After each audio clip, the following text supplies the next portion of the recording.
बिस्मिल्लाहिर्रहमानिर्रहीम। अल्हम्दुलिल्लाहि नहमदुहु व नस्तईनुहु व नस्तगफिरुहु व नु'मिनु बिही व नतवक्कलु अलैहि व नऊज़ु बिल्लाहि मिन शुरूरि अनफुसिना व मिन सय्यिआति अअमालिना। मन यहदिहिल्लाहु फला मुदिल्ल लह वमन युद्लिल्हु फला हादिय लह वनशहदु अन ला इलाहा इल्लल्लाहु वहदहु ला शरीक लह वनशहदु अन्न सय्यिदना व हबीबना व मौलाना मुहम्मदन अब्दुहु व रसूलुहु सल्लल्लाहु तआला अलैहि व अला आलिहि व अस्हाबिहि व बारक व सल्लम तस्लीमन कसीरन कसीरा। अम्मा बअदु फ़अऊज़ु बिल्लाहि मिनश शैतानिर रजीम। बिस्मिल्लाहिर रहमानिर रहीम। वल फज्रि व लयालिन अश्र वश्शफ़इ वल वत्र वल्लैलि इज़ा यसर। सदक़ल्लाहुल अज़ीम। हज़रात सामिईन किराम, ज़ीक़ादा के महीने का आखिरी अशरा चल रहा है, बल्कि आखिरी अशरे के भी आखिरी अय्याम चल रहे हैं और चंद ही दिनों के बाद इंशाअल्लाह ज़िलहिज्जा का मुबारक महीना शुरू होने वाला है। लिहाजा इस मुनासबत से आज माह ज़िलहिज्जा के फ़ज़ाइल के मौजू पर इंशाअल्लाह हम लोग गुफ्तगू करेंगे। ज़िलहिज्जा का महीना इस्लामी कैलेंडर के महीनों में एक अज़ीमुश्शान और बरकत वाला महीना है। यही वजह है कि कुरान पाक में भी इस महीने के अय्याम का जगह जगह हमें तज़किरा मिलता है और अहादीस मुबारका के अंदर फ़ज़ाइल मिलते हैं। और ख़ास तौर पर इस महीने का जो पहला अशरा है, शुरू के 10 दिन हैं, ये इंतहाई खुसूसियत और अहमियत के हामिल हैं। और फिर इसकी जो 11, 12, 13 ये 3 तारीखें हैं जिनको अय्याम तशरीक़ कहते हैं, ये भी बहुत बरकत वाले अय्याम हैं। लेकिन जब हम इस माह मुबारक के मुताल्लिक़ और इस महीने के पहले अशरे और अय्याम तशरीक़ के मुताल्लिक़ कुरान पाक उठाकर देखते हैं और अहादीस मुबारका का मुताला करते हैं, तो इंतहाई ताज्जुब होता है कि अल्लाह और उसके रसूल की निगाह में इन अय्याम की कितनी ज़्यादा अहमियत है और ये कितने अज़ीमुश्शान और कितने मुबारक अय्याम हैं।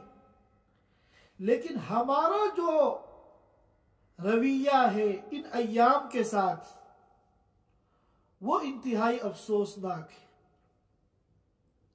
हम लोग ज़िलहिज्जा के इन मुबारक अय्याम को साल के आम दिनों की तरह गुजार देते हैं, बल्कि एक बड़ी तादाद तो हमारे दरमियान ऐसी है जिसको मालूम ही नहीं कि ये कुछ स्पेशल अय्याम हैं, ये खुसूसी दिन हैं, इनके फ़ज़ाइल हैं, इन अय्याम की खुसूसियात हैं। अल्लाह और उसके रसूल की निगाह में इन अय्याम का एक मकाम और मर्तबा है। चुनाचे कब ज़िलहिज्जा का चांद नजर आया और कब जिलहिज्जा का बाबरकत महीना और उसका पहला अशरा शुरू हुआ, अक्सर मुसलमानों को पता ही नहीं होता।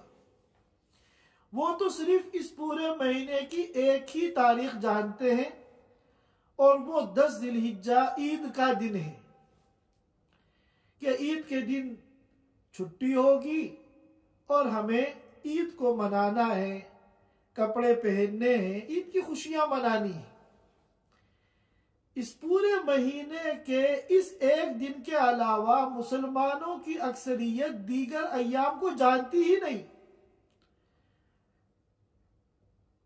हालांकि अगर हम गौर करें तो दीन इस्लाम के अंदर और शरीयत मुताहरा के अंदर इन अय्याम की इंतहाई गैर मामूली अहमियत है।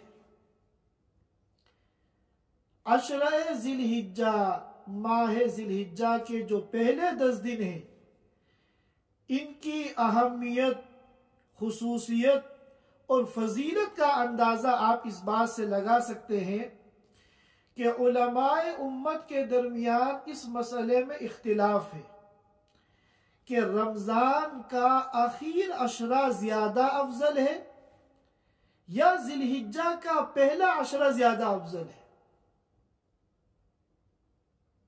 अब आप अंदाजा लगाइए कि उलमाए उम्मत तो ये तय करने में कंफ्यूज है और इख्तिलाफ का शिकार है कि आया रमजान का आखिर अशरा ज्यादा अफजल है या जिलहिज्जा का पहला अशरा ज्यादा अफजल है। लेकिन हमारा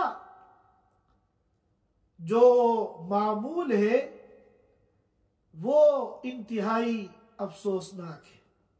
चुनांचे उलमाए उम्मत की एक जमात कहती है कि रमजान का आखिर अशरा ज्यादा अफजल है, दूसरे नंबर पर जिलहिज्जा का पहला अशरा है। और वही उलमा की एक जमात कहती है नहीं, अगर कुरान और हदीस पे गौर करें तो जिलहिज्जा का जो पहला अशरा है वो रमजान के आखिर अशरे से अफजल है।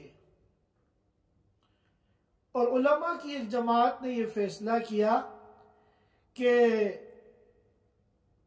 100% कोई भी अशरा दूसरे अशरे से अफजल नहीं है, बल्कि उन्होंने तत्बीक दी और फरमाया कि रमजान का आखिर अशरा ज्यादा अफजल है रातों के एतबार से, और जिलहिज्जा का पहला अशरा ज्यादा अफजल है दिन के एतबार से। रातें रमजान के आखिर अशरे की ज्यादा फजीलत और बरकत वाली है, लेकिन दिन जिलहिज्जा के पहले अशरे के ज्यादा अजमत और बरकत वाले हैं। अब अगर हम थोड़ी देर के लिए ये मान लें कि इनमें जो राजे कौल है और जुमहूर का कौल है और मुहक्किकीन का कौल है, वो ये है कि रमजान का आखिर अशरा ज्यादा अफजल है। लेकिन इसके मानने के साथ साथ हमें यह भी मानना पड़ेगा कि अगर रमजान का आखिर अशरा ज्यादा अफजल है और जिलहिज्जा का पहला अशरा दूसरे नंबर पर है, तो साथ में हमें यह भी मानना पड़ेगा कि दोनों की फजीलतों में कोई बहुत ज्यादा फर्क नहीं है, 19-20 का फर्क है। अगर बहुत ज्यादा फर्क होता दोनों की फजीलत में तो फिर उलमाए उम्मत के दरमियान इख्तिलाफ ना होता, यह मसला मुत्तफक अलैह होता। लेकिन ये इख्तिलाफ बता रहा है इस बात को कि दोनों के दरमियान जो फर्क है वो इतना मामूली फर्क है कि उलमाए उम्मत कंफ्यूज हैं और इख्तिलाफ का शिकार है। अब फजीलत के एतबार से तो कुरान और हदीस की रोशनी में इन दोनों अशरों के दरमियान 19-20 का फर्क है। लेकिन अगर हम लोग अपने गिरेबान में झांकें और अपने एटीट्यूड पर, अपने रवैये पर, अपने मामूल पर निगाह डालें तो हमने इन दोनों अशरों के दरमियान जमीन आसमान का फर्क कर रखा है। रमजान के चांद का बड़ा एहतिमाम होता है और होना भी चाहिए। जितना एहतिमाम हो और जितना रमजान का शौक हो इतना ही कम है। हर ईमान वाला, हर मुसलमान, चाहे वो मस्जिद का इमाम हो, चाहे वो दुकानदार हो, चाहे वो ताजिर हो, चाहे वो मुलाजमत पेशा हो, हर एक दूसरे से पूछता है कि चांद नजर आया कि नहीं आया। लेकिन जिलहिज्जा के चांद की कितने लोगों को फिक्र होती है, कितने लोगों में शौक और जज्बा होता है कि आया माह जिलहिज्जा का चांद नजर आया या नहीं। रुयत हिलाल कमेटी ने चांद का ऐलान कर दिया या नहीं। खूब अच्छी तरह हम अपने मुआशरे पर गौर कर लें। कोई अहमियत नहीं, कोई शौक नहीं। हालांकि याद रखिए कि कतरी कैलेंडर के मुताबिक गालिब गुमान यह है कि ये 18 जून में जिलहिज्जा का चांद नजर आ जाएगा और 18 जून की मगरिब की नमाज से जैसे ही सूरज गुरूब होगा 18 जून में जिलहिज्जा का पहला आशरा शुरू हो जाएगा। याद रखिए कि ये मिनी रमजान है, ये एक छोटा रमजान है। जब इन अय्याम के फजाइल आप सुनेंगे तो आप हैरान रह जाएंगे कि अल्लाह और उसके रसूल के नजदीक इन अय्याम का क्या मकाम मर्तबा है जो चंद दिन के बाद शुरू होने वाले हैं। और 19 जून जो होगी वो गालिब गुमान ये है कि वो जिलहिज्जा की पहली तारीख होगी।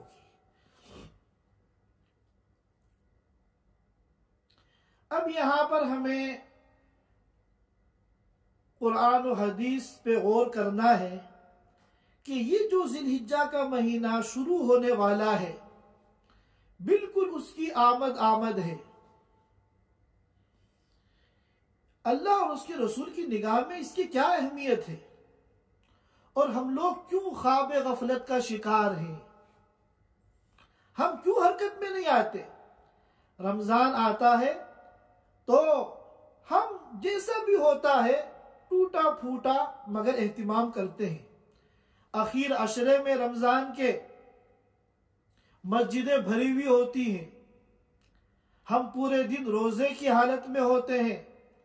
रात में हम तरावी पढ़ते हैं, हम क़ियामुल लैल का एहतिमाम करते हैं, हम तिलावत के लिए वक्त निकालते हैं, हम दुआओं का एहतिमाम करते हैं, हम शब कद्र की तलाश में ज्यादा से ज्यादा अल्लाह की इबादत करने की कोशिश करते हैं।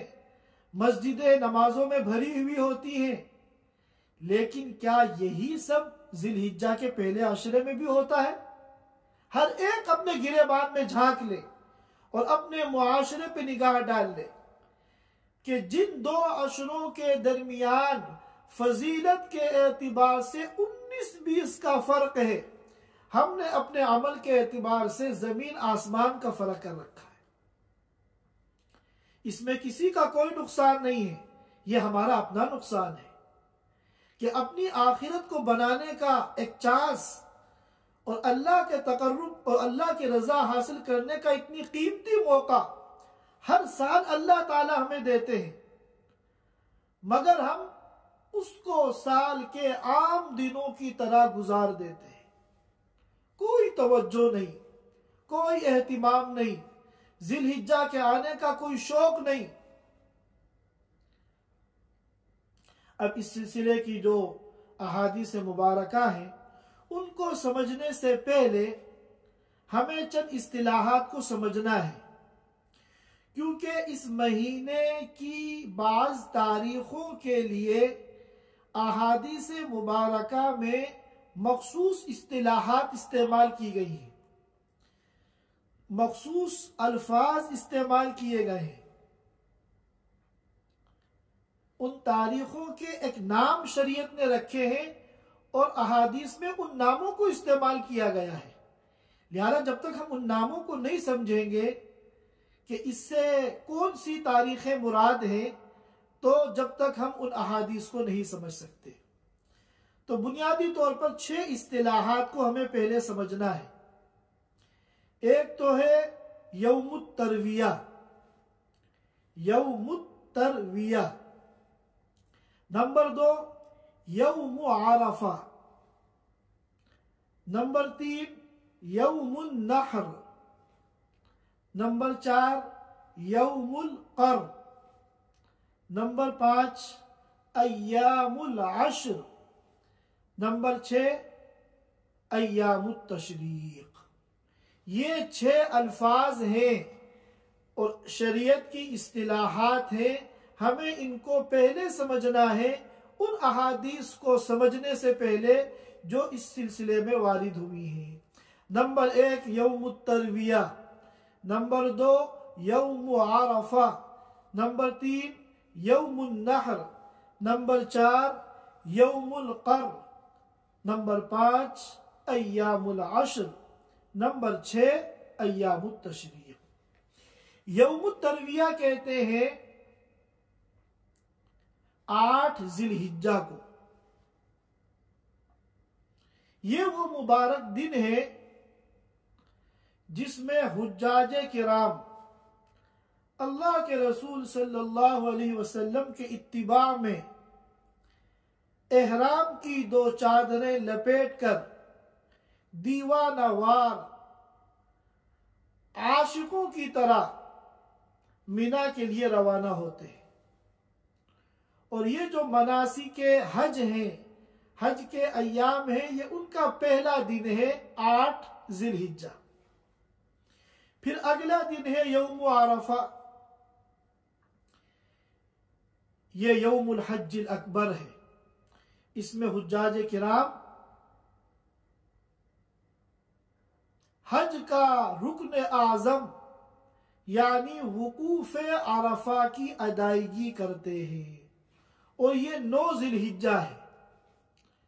यौम आरफा जो है वो 9 जिलहिज्जा है और इसमें वकूफ आरफा किया जाता है। नंबर 3 यौमुन नहर। यौमुन नहर कहते हैं 10 जिलहिज्जा को, जो हमारा ईद का दिन है। ईदुल अजहा का जो दिन है 10 जिलहिज्जा, अहादीस मुबारका में उसको यौमुन नहर कहा गया है। और चौथा लफ्ज है यौमुल कर। काफ और रा मुशद्दद, यौमुल कर। यौमुल कर कहते हैं 11 जिलहिज्जा को। और अय्यामुल अश्र कहते हैं माह जिलहिज्जा के पहले 10 दिन को।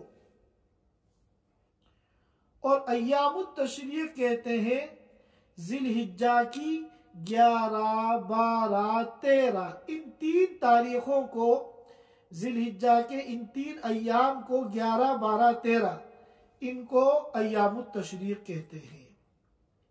यौमुत तरविया 8 जिलहिज्जा, यौम आरफा 9 जिलहिज्जा, यौमुन नहर 10 जिलहिज्जा ईद का दिन, यौमुल कर 11 जिलहिज्जा, अय्यामुल अश्र जिलहिज्जा के पहले 10 दिन और अय्यामुत तशरीक 11, 12 और 13 जिलहिज्जा। यौमुत तरविया 8 जिलहिज्जा ये वो मुबारक दिन है जिसमें हज शुरू होता है और हुज्जाज किराम अल्लाह के रसूल सल्लल्लाहु अलैहि वसल्लम के इत्तिबा में एहराम बांधकर मिना के लिए रवाना होते हैं। और 9 जिलहिज्जा ये अरफे का दिन है, यौम आरफा है। ये बहुत मुबारक दिन है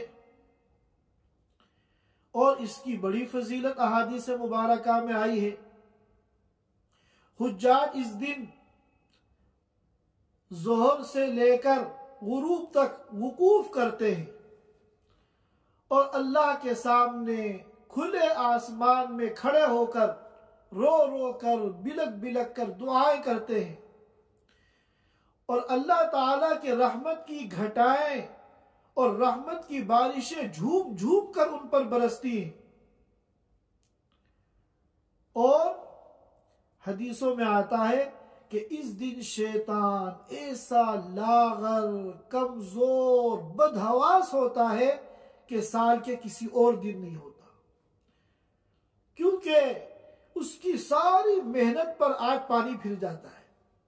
30-30 साल, 40-40 साल जिन लोगों पर मेहनत करके उसने जहन्नम के रास्ते पे डाला था, आज चंद सेकंड के अंदर अल्लाह ताला उसकी मग़फ़िरत कर देते हैं।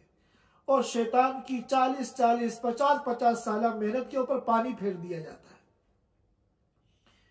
और हदीस पाक में आता है कि साल का वो दिन जिसमें सबसे ज्यादा अल्लाह ताला अपने बंदों को जहन्नम से आजाद करते हैं, वो अरफे का दिन है। कि यौम अरफा 9 ज़िलहिज्जा, इस दिन जितनी बड़ी तादाद में जहन्नम से आजादी के परवाने बंदों को दिए जाते हैं, सर्टिफिकेट बंदों को दिए जाते हैं, पूरे साल किसी और दिन इतनी बड़ी तादाद में नहीं दिए जाते। और इस यौम अरफा 9 ज़िलहिज्जा का जो रोजा है, इसके बारे में अल्लाह के रसूल सल्लल्लाहु अलैहि वसल्लम ने फरमाया कि ये 2 साल के गुनाहों का कफ़ारा है। एक साले गुज़िश्ता और एक साले आइंदा, इन दोनों सालों के गुनाहों का कफ़ारा है। और अल्लाह ताला ने कुरान पाक में इस दिन की कसम खाई है। और ये बात आप हजरात खूब जानते हैं कि अपनी बात का यकीन दिलाने के लिए अल्लाह ताला को कसम खाने की कोई ज़रूरत नहीं है। कसम खाने की जो ज़रूरत पेश आती है अपनी बात का यकीन दिलाने के लिए, वो तो बंदों को पेश आती है। तो फिर कसम खाने का क्या फ़ायदा है? अल्लाह ताला कुरान पाक में जगह जगह क्यों कसमें खाते हैं? तो उलमा ने बताया कि कसम का फ़ायदा यह है कि अल्लाह ताला जिस चीज़ की कसम खा लेते हैं, अल्लाह का ये कसम खाना उस चीज़ की अज़मत और फजीलत पे दलालत करता है। चुनाचे सूरतुल बुरूज में अल्लाह ने फरमाया, वस्समाइ ज़ातिल बुरूज वल यौमिल मौऊद व शाहिदिन व मशहूद। तिरमिज़ी में रिवायत है, अल्लाह के रसूल सल्लल्लाहु अलैहि वसल्लम ने फरमाया कि अल यौमुल मौऊद से मुराद क़ियामत का दिन है। व शाहिदिन व मशहूद, शाहिद से मुराद जुमे का दिन है और मशहूद से मुराद अरफे का दिन है। तो अल्लाह ताला का कुरान पाक में यौम अरफा की कसम खाना, यह भी इस दिन की फजीलत पर और इसकी खुसूसियत पर और इसकी अहमियत पर दलालत करता है। और यौमुन नहर, ये 10 ज़िलहिज्जा है, ये हमारा ईद का दिन है। नहर के माना आते हैं कुर्बानी करने के, क्योंकि इस दिन सारी दुनिया में मुसलमान अपने कुर्बानी के जानवरों को ज़िबा करते हैं। और उसके बाद ये 10 ज़िलहिज्जा है, और उसके बाद जो अगला दिन है 11 ज़िलहिज्जा, वो यौमुल क़र है। हदीस पाक में आता है, अल्लाह के रसूल सल्लल्लाहु अलैहि वसल्लम ने फरमाया, और इस रिवायत को इमाम अबू दाऊद ने भी नकल किया है, हाकिम ने भी मुस्तदरक में नकल किया है, इमाम अहमद ने भी मुस्नद अहमद में नकल किया है, और अल्लामा अलबानी ने इसको सही करार दिया है। इन्ना आज़मल अय्यामी इंदल्लाहि तआला यौमुन नहरी सुम्मा यौमुल क़र, कि अल्लाह ताला के नजदीक साल के तमाम दिनों में सबसे ज्यादा अजमत वाला दिन, सबसे ज्यादा फजीलत वाला दिन वो यौमुन नहर है, 10 ज़िलहिज्जा है। सुम्मा यौमुल क़र, और उसके बाद दूसरे नंबर पर जो फजीलत वाला दिन है वो यौमुल क़र है, 11 ज़िलहिज्जा है। और अय्यामुल अश्र ये पूरे 10 दिन को कहते हैं। इन 10 दिनों के बारे में हदीस पाक में आता है, अफदलु अय्यामिद दुनिया अय्यामुल अश्र, साल के तमाम अय्याम में सबसे ज्यादा फजीलत वाले जो दिन हैं वो ज़िलहिज्जा के पहले 10 दिन हैं। अल्लाह ताला तो, अल्लाह के रसूल तो क्या फरमा रहे हैं कि पूरे साल में सबसे ज्यादा फजीलत अल्लाह की निगाह में जिन अय्याम की है वो ज़िलहिज्जा के पहले 10 दिन हैं। और हमारा इन 10 दिनों के साथ जो ताल्लुक है वो इंतहाई कमजोर और इंतहाई अफसोसनाक है। और एक रिवायत में फरमाया, अल्लाह के रसूल सल्लल्लाहु अलैहि वसल्लम ने, गौर से सुनने की हदीस है, इन हदीसों को सुने और अपने गिरेबान में झांकें कि अब तक पूरी जिंदगी हमने इन अय्याम के साथ कैसा सौतेला सलूक किया है और अपने को कितना हमने खसारे में डाला है और कितना हमारा दीन का और आखिरत का लॉस हुआ है। अब तक की इन कोताहियों पर हम तौबा करें, अल्लाह से इस्तिग़फ़ार करें, और अब जो ये अय्याम हमारे सामने आ रहे हैं ये अल्लाह की बहुत बड़ी नेमत है, इनकी कदरदानी करें। हदीस पाक में आता है, अल्लाह के रसूल सल्लल्लाहु अलैहि वसल्लम ने फरमाया कि अल्लाह ताला को साल भर की तमाम नेकियों में, हदीस का मफहूम बयान कर रहा हूं, साल भर की तमाम नेकियों में सबसे ज्यादा वो नेकियां पसंदीदा हैं जो इन 10 दिनों में की जाती हैं। जितने भी नेक काम आप साल भर में करते हैं उनमें सबसे ज्यादा अल्लाह को महबूब और अल्लाह को पसंदीदा वो नेक आमाल हैं, वो नेक काम हैं, वो इबादतें हैं जो इन 10 दिनों में की जाती हैं। और हम इन 10 दिनों को साल के आम दिनों की तरह गुजार देते हैं, कोई प्रोटोकॉल नहीं, कोई एहतिमाम नहीं। जिस तरह हम आम दिनों को गुजारते हैं उसी रूटीन के मुताबिक हम इन 10 दिनों को भी गुजार देते हैं। और अल्लाह ताला ने इस अशरे की कुरान में कसम खाई है। चुनाचे मैंने आप हज़रात के सामने सूरतुल फज्र की इब्तिदाई आयतें तिलावत की थी, वल फज्री व लयालिन अश्र, कसम है फज्र की, सुबह सादिक की, व लयालिन अश्र, और कसम है 10 रातों की। ये कौन सी 10 रातें हैं? इमाम अहमद बिन हम्बल रहमतुल्लाह अलैह ने हज़रत जाबिर रज़ी अल्लाह ताला अन्हु की रिवायत नकल की है, और यही तमाम मुफस्सिरीन का कौल है कि लयालिन अश्र से ज़िलहिज्जा के पहले 10 दिनों की रातें हैं। तो ये इन अय्याम के फजाइल हैं और इनकी खुसूसियात हैं। हम लोगों को चाहिए कि जिस तरह हम रमज़ान का एहतिमाम करते हैं और ख़ास तौर पे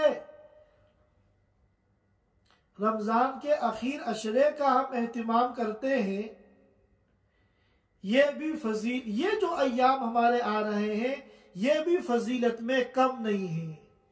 लिहाजा हम इनके लिए भी अपने औकात को फारिग करें और ज्यादा से ज्यादा हम इबादत करें। इबादत की कोई तखसीस नहीं है। हदीस में यह कहा गया है, कोई भी नेकी जो इन अय्याम में की जाएगी वो अल्लाह ताला को साल के दीगर अय्याम में की जाने वाली नेकियों से ज्यादा महबूब और पसंदीदा होगी। लिहाजा जिस अमल की अल्लाह हमें तौफीक दे, नमाजों का एहतिमाम करें, नमाज बाजमात का एहतिमाम करें, सुन्नतों का एहतिमाम करें, नवाफिल का एहतिमाम करें, सदक़ात और खैरात का एहतिमाम करें, सिला रहमी का एहतिमाम करें, दीनी मजालिस में शिरकत का एहतिमाम करें, अज़कार का एहतिमाम करें, तस्बीहात का एहतिमाम करें, दुआओं का एहतिमाम करें, लोगों की मदद करें, लोगों के काम आए, समाजी काम करें। जो भी अल्लाह तौफीक दे नेक अमल की, हम इन अय्याम में खास तौर पर उनका एहतिमाम करें। और सूरतुल हज में जो आयत करीमा है, लियशहदू मनाफिअ लहुम व यज़कुरु स्मल्लाहि फी अय्यामिन मालूमात, ये जो अय्याम मालूमात है ये इसी महीने के बाद अय्याम मुराद है। और सूरतुल बकरा की जो आयत है, वज़कुरुल्लाह फी अय्यामिन मादूदात, ये जो अय्याम मादूदात है ये इसी महीने के अय्याम है। और खास तौर पर हम इस अशरे में रोजों का एहतिमाम करें, क्योंकि हदीस पाक में आता है कि अल्लाह के रसूल सल्लल्लाहु अलैहि वसल्लम 3 नफली रोजे कभी छोड़ते नहीं थे, हमेशा उनका एहतिमाम करते थे। नंबर 1 आशूरा का रोजा, नंबर 2 अय्याम बीज के रोजे। हर अरबी महीने की 13, 14, 15 इन 3 तारीखों को अय्याम बीज कहते हैं। इन 3 अय्याम के रोजे भी आप कभी छोड़ते नहीं थे। और नंबर 3 जिलहिज्जा के पहले अशरे के रोजे। अब आप देखिए, एक तो ये वो अय्याम है जिनको अल्लाह के रसूल फरमा रहे हैं अफदलु अय्यामिद दुनिया, कि इस दुनिया में जितने भी अय्याम आते हैं साल के, उनमें सबसे ज्यादा फजीलत वाले ये दिन है। नंबर 2, इन अय्याम में जो भी नेकी की जाती है साल भर की तमाम नेकियों से ज्यादा वो अल्लाह को महबूब और पसंदीदा होती है। और नंबर 3, अल्लाह के रसूल सल्लल्लाहु अलैहि वसल्लम इस पहले अशरे के रोजे का एहतिमाम फरमाते थे, कभी छोड़ते नहीं थे। शरीयत तो कितनी अहमियत बयान कर रही है, लेकिन हम लोग जो है कभी इन अय्याम में रोजे का जैसा एहतिमाम करना चाहिए नहीं करते। लिहाजा हम सब नियत करें, इरादा करें कि इंशाअल्लाह हम अल्लाह से तौफीक भी मांगेंगे और पूरी कोशिश करेंगे इन अय्याम में ज्यादा से ज्यादा रोजा रखने की। और इन अय्याम में जो 9 जिलहिज्जा है, 9वां दिन है, वो तो यौम अरफा है, उसके रोजे की तो एक खुसूसी फजीलत हदीस में बयान की गई है कि वो 2 साल के गुनाहों का कफ्फारा है।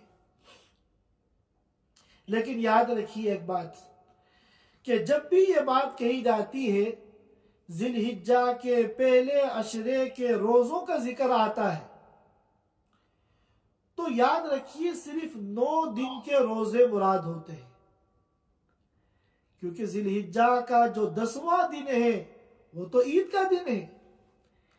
ईद के दिन यौमुन नहर में 10 जिलहिज्जा में रोजा रखना न सिर्फ ये कि बाइसे इबादत और बाइसे सवाब नहीं है, बल्कि गुनाह है, नाजायज है।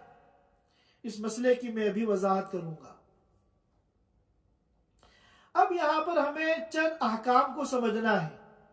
ये तो इन अय्याम मुबारका के फजाइल थे जो कुरान और हदीस में बयान किए गए हैं। अब चंद अहकाम को समझना है। सबसे पहली बात तो यह है कि हदीस पाक में आता है कि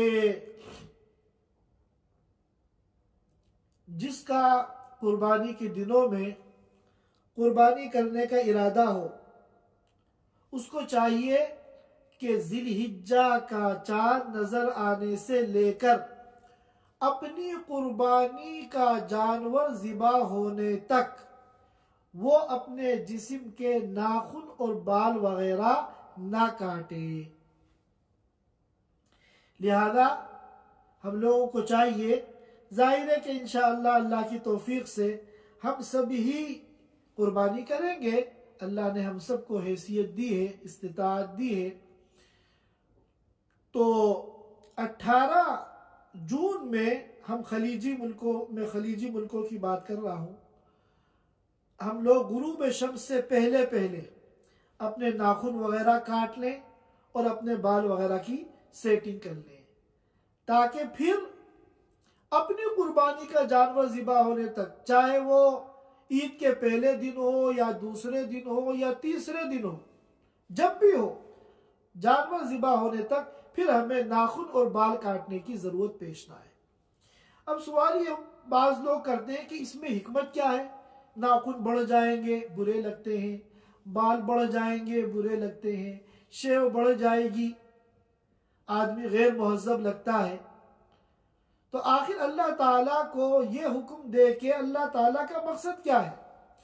तो जवाब यह है कि देखिए, अल्लाह की हर हुक्म के पीछे जो हिकमतें हैं और अल्लाह ताला के जो मकासिद हैं, वो तो उन तक तो हम लोग और बंदे नहीं पहुंच सकते। न जाने क्या क्या हिकमतें अल्लाह की हैं, वो अल्लाह ही जानते हैं।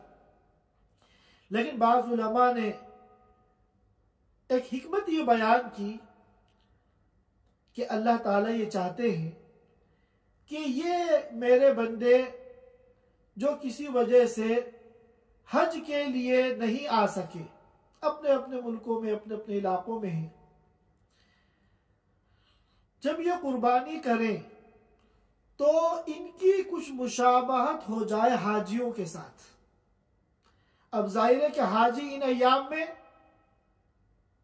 एहराम की पाबंदियों में है, न वो नाखून काट सकते हैं, न वो बाल काट सकते हैं, यहां तक कि वो तो बालों में कंघा भी नहीं कर सकते कि बाल टूट जाएंगे। परागंदा हाल है, परागंदा बाल है, मूछें बड़ी हुई है, खत बड़ा हुआ है और आशिकों की तरह अल्लाह के दरबार में हाजिर हैं। तो जब हम भी अपने नाखून और बाल वगैरह इन 10 दिनों में नहीं काटेंगे तो थोड़ी बहुत हमारी भी उनके साथ मुशाबहत हो जाएगी। और जब हमारी हुज्जाज किराम के साथ, हुज्जाज बैतिल्लाहिल हराम के साथ अगर मुशाबहत हो गई तो इन हाजियों पर अल्लाह की रहमत की घटाएं और अल्लाह की रहमत की बारिशें जो झूम झूम कर बरस रही हैं, शायद इस मुशाबहत की वजह से उन रहमत की बारिशों का कुछ छींटा हमारे ऊपर भी पड़ जाए और हमारा बेड़ा पार हो जाए। उलमाए किराम ने फरमाया कि ये हुक्म जो है ये कोई फर्ज या वाजिब नहीं है, मुस्तहब है। अगर कोई इस पर अमल नहीं कर सका और उसने चांद नजर आने के बाद अपने नाखून बाल वगैरह काट लिए तो वो कोई गुनहगार नहीं होगा। लेकिन अगर कोई इस पर अमल करेगा तो इंशाअल्लाह वो अजर व सवाब से महरूम नहीं होगा। एक मसला तो ये। दूसरा मसला है कि अरबी जो कैलेंडर है, हिजरी साल तकरीबन 355 दिन होते हैं अरबी साल में। इन 355 दिनों में 350 दिन तो ऐसे हैं कि आप जब चाहे रोजा रख सकते हैं। बाज रोजे जो रमजान के हैं वो तो फर्ज हैं और बाज रोजे वो मसनून हैं और उसके अलावा जो बाकी अय्याम में उनमें नफिल रोजे हैं, जायज हैं। लेकिन 5 दिन इस पूरे साल में ऐसे हैं जिनमें रोजा रखना गुनाह है, नाजायज है। अगर कोई रोजा रखेगा तो वो मुजरिम होगा। वो 5 दिन साल के कौन से है उनको समझना है। हमारे बहुत से साथी जिनको ये मसला मालूम नहीं है वो बहुत बड़ी गलती करते हैं, इन अय्याम में भी नफली रोजा रख लेते हैं। पीर जुमरात के रोजे का मामूल है और बहुत अच्छा मामूल है, सुन्नत है, अल्लाह उनके समन को कबूल फरमाए। लेकिन अय्याम तशरीक में अगर पीर जुमरात आ गई तो आप इसमें रोजा नहीं रखेंगे। ये रोजा रखना गुनाह है, नाजायज है। और आपको अगर मसला मालूम नहीं है तो याद रखिए, मसला मालूम ना होना ये शरअन कोई उज्र नहीं है। भूल चूक तो उज्र है, लेकिन मसला अगर आपको मालूम नहीं है तो ये जिहालत है, और जिहालत उज्र नहीं है। इसीलिए हमें मुकल्लफ बनाया गया है कि हम अपने दीन को सीखें। तलबुल इल्मी फरीदा, इल्म का हासिल करना, दीन को सीखना, दीन को समझना, जिससे हमें हलाल हराम का पता चले, पाक नापाक का पता चले, जायज नाजायज का पता चले, इबादतों के सही और फासिद होने का पता चले, ये हमारे ऊपर फर्ज है। अगर हम ये इल्म हासिल नहीं करेंगे तो फर्ज के छोड़ने वाले और फर्ज में कोताही करने वाले शुमार किए जाएंगे। अल्लाह ताला हम सबको दीन की समझ अता फरमाए। वो 5 दिन साल के कौन से हैं? नंबर 1, ईद उल फित्र का दिन, शव्वालुल मुकर्रम की पहली तारीख। रमजान जब खत्म होता है, ईद का चांद नजर आता है। अब जो ये ईद का दिन है, शव्वाल की पहली तारीख है, इसमें रोजा रखना नाजायज है। और 4 अय्याम हैं जिलहिज्जा के, 10, 11, 12 और 13। तो एक दिन शव्वाल की पहली तारीख और 4 जिलहिज्जा के 10, 11, 12, 13, कुल मिला के ये 5 दिन है। जिलहिज्जा का जो की 10 तारीख है, ये तो यौमुन नहर है, ईद का दिन है। और फिर 11, 12, 13 ये जो 3 दिन है, ये अय्याम तशरीक है। तो 2 ईद के दिन, ईद उल फित्र और ईद उल अजहा, और 3 दिन अय्याम तशरीक। कुल मिला के ये 5 दिन ऐसे हैं जिनमें रोजा रखना नाजायज और गुनाह है।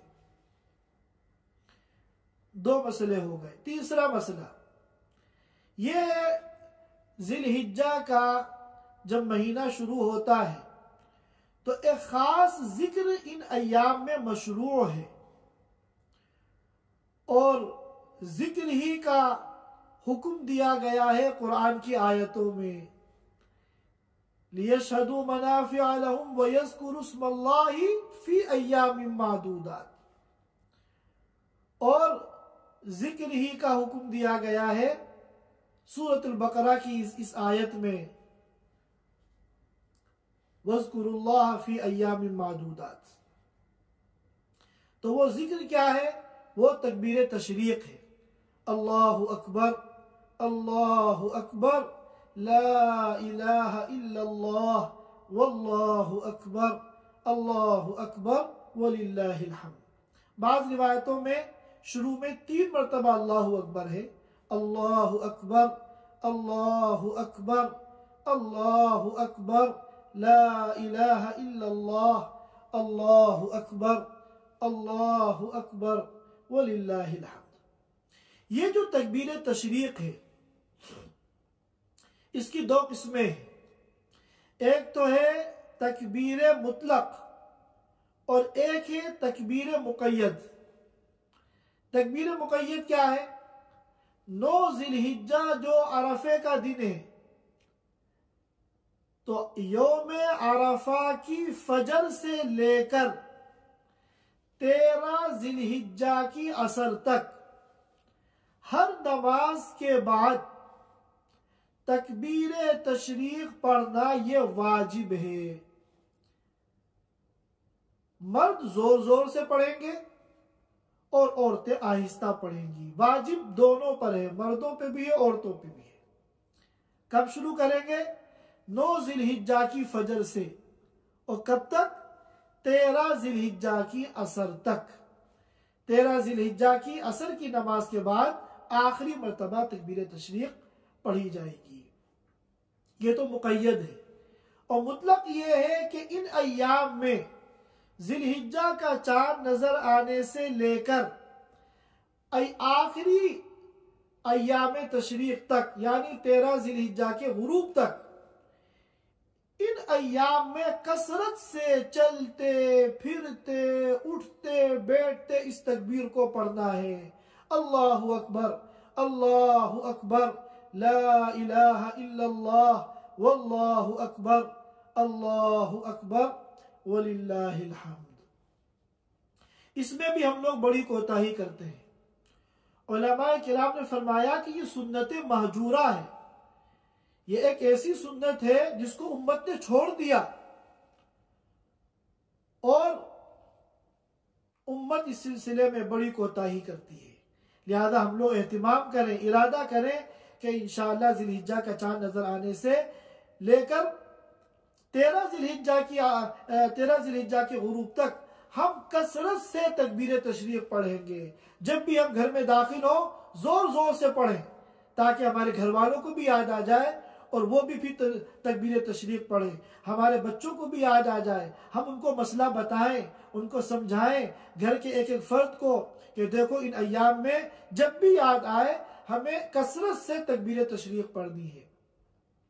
हज़रत अब्दुल्लाह इब्न उमर रज़ियल्लाहु ताला जो हुजूर की सुन्नतों को फॉलो करने में मारूफ है, मशहूर है, उनको इत्तिबाए सुन्नत की तस्वीर कहा जाता है, उनके बारे में। और हजरत अबू हुरैरा रज़ियल्लाहु ताला जो तमाम जमात सहाबा में सबसे ज्यादा हदीसें रिवायत करने वाले हैं, इन दोनों जलील कदर सहाबा के बारे में रिवायतों में आता है कि इन अय्याम में जब ये बाजार में निकलते थे तो जोर जोर से तकबीर तशरीक पढ़ते थे। अल्लाहु अकबर, अल्लाहु अकबर, ला इलाहा इल्लल्लाह, वल्लाहु अकबर, अल्लाहु अकबर, वलिल्लाहिल हम्द। और जब दुकानदार और तुज्जार और वहां से खरीदो फरोख्त करने वाले मुसलमान जब इनकी आवाज सुनते थे तो वो भी जोर से तकबीर तशरीक कहते थे और पूरे पूरे बाजार तक तकबीर तशरीक की सदाओं से गूंज जाते थे। लिहाजा हम लोग इसका एहतिमाम करें। ये सुन्नत महजूरा है, उम्मत ने इस सुन्नत को छोड़ रखा है। लेकिन इसमें एक बात का ख्याल रखें कि गले मिलाकर एक आवाज होकर पढ़ना, जैसा कि बाज़ जगह ईदगाहों में लोग ईद की नमाज से पहले करते हैं कि एक माइक में हाथ लेकर, माइक को हाथ में लेकर पढ़ता है और फिर सारे उसके साथ आवाज मिला के पढ़ते हैं, ये तरीका सही नहीं। शरीयत ये एक इनफिरादी अमल है, हर एक अपना अपना पढ़े, एक साथ गले मिलाकर और हम आवाज होकर पढ़ना ये शरई तरीका नहीं है। हर एक अपने अपने तौर पर पढ़े। और अय्याम तशरीक जो 11, 12, 13 ये 3 दिन है, इनके मुताल्लिक अबू मूसा अशअरी रज़ियल्लाहु ताला ने फरमाया कि इन अय्याम में जो भी दुआ मांगी जाती है वो कबूल होती है।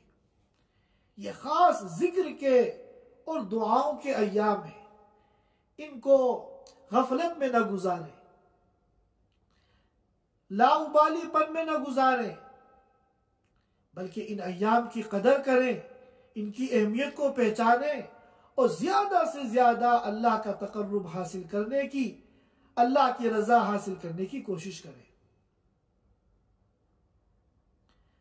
ये चंद मसाइल थे जो इन अय्याम के मुतालिक अर्ज करने थे।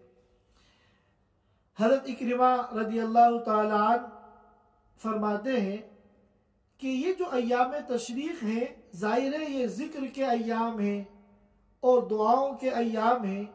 सबसे अफजल जो दुआ इन अय्याम में मांगने की है, पढ़ने की है, वो दुआ है जो आप सब जानते हैं, रब्बना आतिना फिद दुनिया हसना व फिल आखिरति हसना व किना अज़ाबन्नार। वैसे तो अल्लाह जिस जिक्र की और जिस दुआ की तौफीक दे हम मांगे, लेकिन खास तौर पर इस दुआ का जो कि बहुत जामे दुआ है और कुरान पाक में इसका जिक्र है, हम अय्याम तशरीक में खुसूसियत के साथ इसका एहतिमाम करें।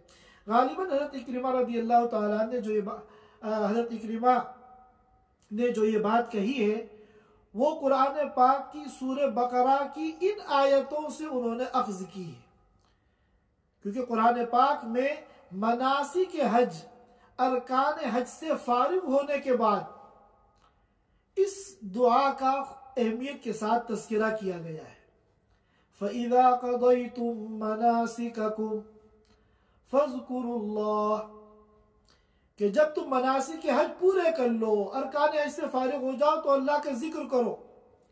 कज़िक्रिकुम आबाअकुम औ अशद्द ज़िक्रा फ़मिनन्नासि मन यक़ूलु रब्बना आतिना फ़िद्दुनिया वमा लहु फ़िल आखिरति मिन खलाक़ वमिनहुम मन यक़ूलु रब्बना आतिना फ़िद्दुनिया हसना व फ़िल आखिरति हसना वक़िना अज़ाबन्नार। अल्लाह ताला हम सबको अब तक की ज़िंदगी में इन मुबारक अय्याम की जितनी हमसे नाकदरी हुई है और हमसे कोताहियाँ हुई हैं, उन पर तौबा और इस्तिग़फ़ार की तौफ़ीक़ अता फरमाए और हमारी तौबा और इस्तिग़फ़ार को कबूल फरमाए। और माँ बकिया हमारी ज़िंदगी में जितनी मरतबा भी ये मुबारक अय्याम आए, अल्लाह ताला अपनी मर्ज़ी के मुताबिक इन अय्याम को गुजारने की हम सबको तौफ़ीक़ अता फरमाए। व आखिरु दावाना अल्हम्दुलिल्लाहि रब्बिल आलमीन। Thanks for watching. Don't forget to like, comment, share and subscribe to Al Wahid channel.